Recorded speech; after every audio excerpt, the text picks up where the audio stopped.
Comme vous avez une routine beauté, il est possible de mettre en place une routine pour que votre chambre soit toujours rangée. Voici quelques astuces à réaliser tous les jours et d'autres une fois par semaine pour que votre chambre, même si elle est petite, soit toujours bien organisée. Tous les matins, aérez votre chambre. 5 minutes suffisent. Pendant ce temps-là, vous refaites votre lit.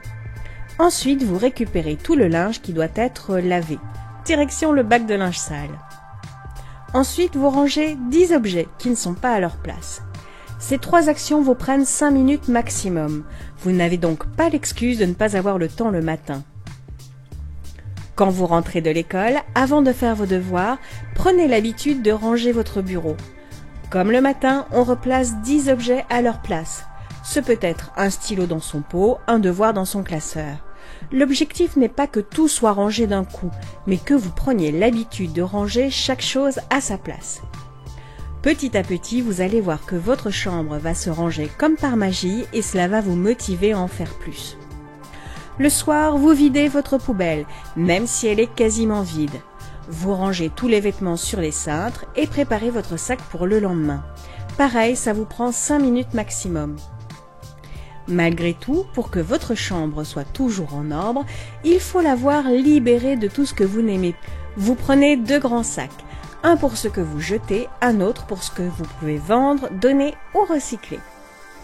Une fois par semaine, vous jetez un œil sur ce qu'on appelle les points chauds, ceux qui ont tendance à accumuler le désordre.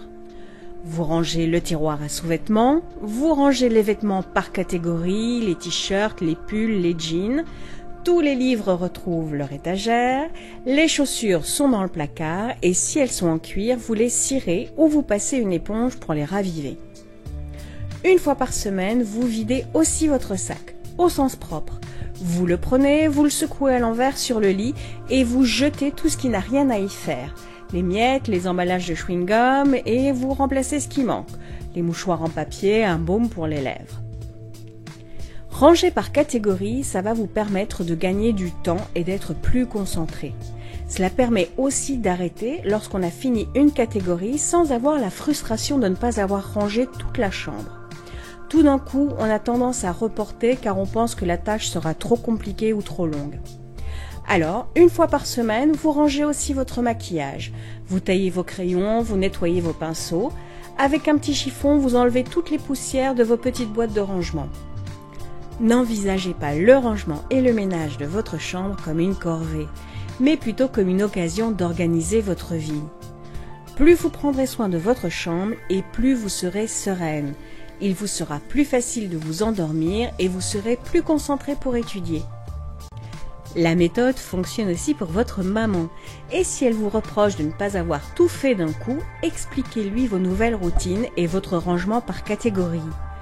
Quand elle verra que tout est en ordre, elle voudra sûrement faire comme vous. Je vous donnerai bientôt d'autres astuces pour organiser votre armoire et vos vêtements. Vous allez adorer. Et si vous avez des questions, posez-les dans les commentaires et je vous répondrai.